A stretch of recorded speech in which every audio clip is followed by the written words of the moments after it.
بسم اللہ الرحمن الرحیم۔ السلام علیکم، میرا نام کیسر ہے، آپ کیسر خان یوٹیوب چینل دیکھ رہے ہیں۔ کل صورتحال بہت بگڑ چکی تھی اور بہت بگڑی بھی ہے، ابھی بھی حالات قابو میں نہیں ہیں۔ میں بات کر رہا ہوں ایل او سی کے اوپر۔ ایل او سی پاکستان اور بھارت کے درمیان جو لائن آف کنٹرول ہے اس کو ہم ایل او سی بولتے ہیں، اور جو ایل اے سی ہے وہ لائن آف ایکچوئل کنٹرول ہے بٹوین چائنا اینڈ بھارت کے۔ آپ نے لاسٹ تقریباً 6 مہینے دیکھا ہوگا کہ ایل اے سی کے اوپر بہت سخت ٹینشن تھی، اور جب تک وہاں ٹینشن تھی اور صورتحال خراب رہی تب تک بھارت انگیج رہا، تو اس کی توجہ یا اس کی پاور، اس کی جو بھی اس کے پاس ہے معاملہ، وہ وہاں اس سائڈ پہ رہا۔ لیکن جیسے ہی 8ویں دور کے اندر انہوں نے کہا کہ آپ اپنی دیوالی وغیرہ منا لیں، یعنی کہ ایک چھٹی کا ٹائم دیا گیا، تو وہاں پر انہوں نے جو ہے ایل او سی کی طرف رخ کیا، اور ایل او سی پر بلا اشتعال فائرنگ جو ہے وہ کشمیریوں پہ ہوئی ہے۔ اور وہاں پر جب ریزن معلوم کرنے کی کوشش کی تو پتہ لگا کہ کچھ مجاہدین کے ہونے کا بات ہو رہی ہے، کہ کوئی بارڈر کراس کر رہا ہے، ہمیں شک ہوا، اور شک کی بنیاد پر جو ہے ہم نے ایل او سی پر فائرنگ کی۔ لیکن وہ جو فائرنگ تھی وہ ایل او سی پر تو نہیں ہوئی، وہ تو کشمیر کی آبادی پر ہوئی ہے، جو آزاد کشمیر ہے وہاں اس کی آبادی پر ہوئی ہے۔ اور اس کی جو فوٹیجز ہیں وہ ہم اگر آپ سے بات کریں تو الجزیرہ کے اوپر، بی بی سی کے اوپر، اور ہر رپورٹنگ جو ہو رہی ہے انہوں نے کوئی کونا نہیں چھوڑا، جہاں تک بھی دسترس تھی انہوں نے فائرنگ کی۔ اب معاملہ یہ ہے کہ پاکستان بھی کیا اس طریقے سے بلا اشتعال فائرنگ کر سکتا ہے؟ کیا ہمارے پاس بھی یہ پریولیج ہے یا ہمارے پاس بھی یہ رعایت ہے؟ تو اس کے لیے انکار ہے۔ وجہ یہ ہے کہ پاکستان یہ سمجھتا ہے کہ ادھر آزاد کشمیر ہے، وہاں مقبوضہ کشمیر ہے، ان دونوں کو ہی پاکستان جو ہے وہ اپنا حصہ مانتا ہے۔ تو اس لیے وہ سویلین آبادی کے اوپر تو نہ تو وہ جس طریقے سے وہاں سے گولے مارے گئے اور اینٹی ٹینک بھی چلایا گیا اور بہت کچھ ہوا، تو پاکستان کے پاس ایک آپشن یہی رہتا ہے کہ وہ اس کو روکنے کے لیے، اس کو کول ڈاؤن کرنے کے لیے جو ان کی ملٹری چوکیاں ہیں ان کو نشانہ بنائے، تاکہ اس سے کچھ یہ ریٹیلیشن میں اتنی آپ کر سکتے ہیں، ہمارے پاس اتنا زیادہ گنجائش ہے نہیں۔ تو اس سے یہ ہوا کہ تقریباً جو میڈیا رپورٹ کر رہا ہے بھارت کا، تو اس میں 6 سے 8 فوجی جو ہے ان کے وہ مارے گئے۔ اور پاکستان کی طرف صورتحال یہ ہے کہ تقریباً 4 شہری، جس میں 3 عورتیں، ایک بچہ بھی شامل ہے، انکلوڈنگ ایک آرمی پرسن بھی یہاں پر شہید ہوا ہے۔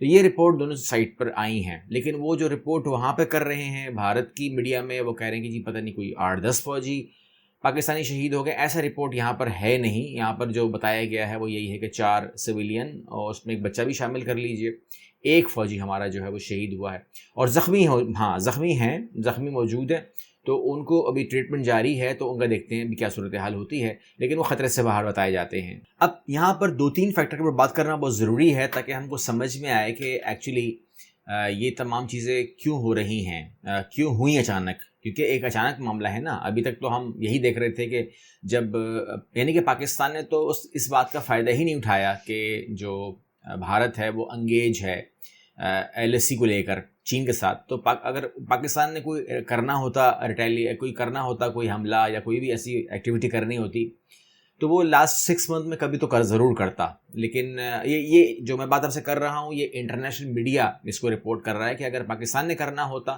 تو اس کے لیے آئیڈیل ٹائم وہ ہوتا ہے کہ جب ایل ایس سی کے اوپر ٹینشن ہو، نہ کہ وہ وہاں سے فری ہو جائے اور تب ہم کریں۔ تو یہ تو نشانی ظاہر ہوتی ہے کہ جو الجزیرہ رپورٹ کر رہا ہے، بی بی سی کر رہا ہے، یا جو باقی ذرائع ابلاغ کر رہے ہیں، عرب ٹی وی کر رہا ہے، وہ یہی کہہ رہے ہیں کہ ظاہر سی بات ہے کہ اس کا مطلب یہی لگتا ہے صاف کہ بھارت وہاں سے فارغ ہوا ہے اور یہاں پر وہ اب اپنا کام، رکا ہوا کام، پینڈنگ کام یا ایز یوزول ایکٹیویٹی کو ہوا دے رہا ہے۔ تو یہاں پر جو ٹینشن پیدا ہوئی ہے اس کے 2 فیکٹر آپ کے سامنے میں رکھ رہا ہوں۔ ایک جو 370 آپ نے دیکھا وہاں پر اس کا جو معاملہ ہوا، اور 35A کا جو وہاں معاملہ ہوا، یہ ان کے لیے جیسے کہتے ہیں زندگی اور موت کا ایک معاملہ ہے کشمیر کے لیے۔ اب وہ کشمیر جو اس ٹائم انلیگل آکوپائڈ کشمیر ہے، ہم اس کی بات کر رہے ہیں، تو وہاں پر جو ان کے ہاتھ میں تھا بھی، یعنی کہ جو ان کے سائڈ پر بھی لوگ تھے، جیسے محبوب مفتی ہیں ان کے سائڈ پہ تھیں، فاروق عبداللہ پارٹی پوری ان کے سائڈ پہ تھی، باقی بھی بہت کچھ تھا ان کے پاس، لیکن اس کا رزلٹ یہ آیا، 370 کا رزلٹ یہ آیا کہ جو کچھ ان کے پاس تھا، یعنی کہ جو کٹ پتلی سسٹم بھی انہوں نے لگایا ہوا تھا وہ بھی ان کے ہاتھ سے چلا گیا۔ اور اب آپ نے دیکھا کہ جب ان کی کوئی پریس کانفرنس ہوتی ہے تو وہ بھارتی جھنڈے کو وہاں پر رکھنے نہیں دیتے۔ یہ حالت اب مقبوضہ کشمیر کی ہو گئی ہے۔ تو حالات کو انہوں نے کہا تھا کہ ہم اس کو 2-4 مہینے میں، یعنی کہ جو امریکہ سے کمٹمنٹ تھی کہ ہم 2-4 مہینے میں اس کو ہم سدھار لیں گے، ٹھیک کر لیں گے، لیکن صورتحال یہ پیدا ہوئی کہ اس کو بگڑتے ہوئے دیکھا گیا ہے. اور اب جو صورتحال ہے، یہ جو محبوبہ مفتی ہیں یا فاروق عبداللہ ہیں یا جو بھی اور لوگ ان کے بچے ہیں یا جو بھی پارٹیاں آ رہی ہیں، جو بھی سیاسی ماحول بن رہا ہے، اس میں انتہائی ٹینس صورتحال وہاں کی اب بنتی جا رہی ہے. اور جو مجاہدین ہیں ان کی تعداد کیوں بڑھ رہی ہے؟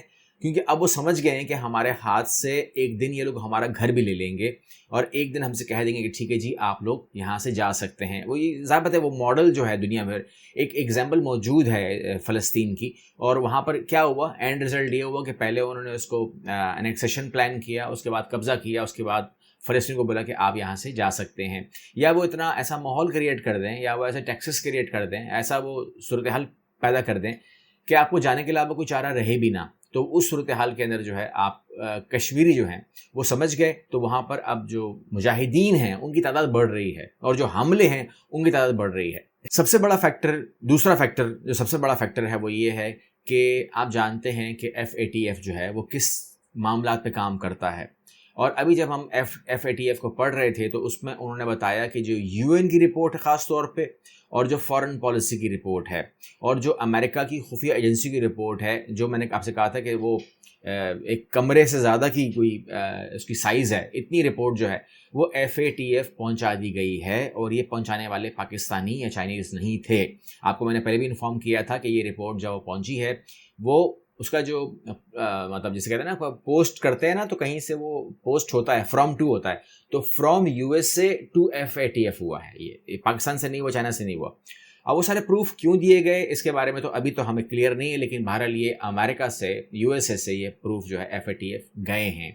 اور یہ پروف کہتے ہیں آدھے ہیں، آدھے اور اویلیبل ہیں. لیکن جو اویلیبل ہیں ہم سے بات کر سکتے ہیں، وہ یہ ہے کہ داعش کے اوپر بات ہوئی ہے. وہاں پر جو دہشت گردی کی جو ٹریننگ کیمپس ہیں کیرلا وغیرہ میں، یہاں وہاں، اس کے اوپر بات ہوئی ہے. اور اس کے علاوہ جو سب سے خطرناک چیز ہوتی ہے، سو FATF معاف نہیں کرتا، وہ ہے 46 بینک انکلوڈنگ ان کے جو سرکاری بینک ہیں، وہ تمام کے تمام بات ہوئی ہے. اور اس کا جواب جو ہے اب انہوں نے سوال نامہ بنا دیا ہے FATF نے. اور اس کا سوال نامہ جو ہے یہ FATF کو یہ لوگ فرسٹ کوارٹر میں 2021 سے شروع میں یہ لوگ جمع کروائیں گے.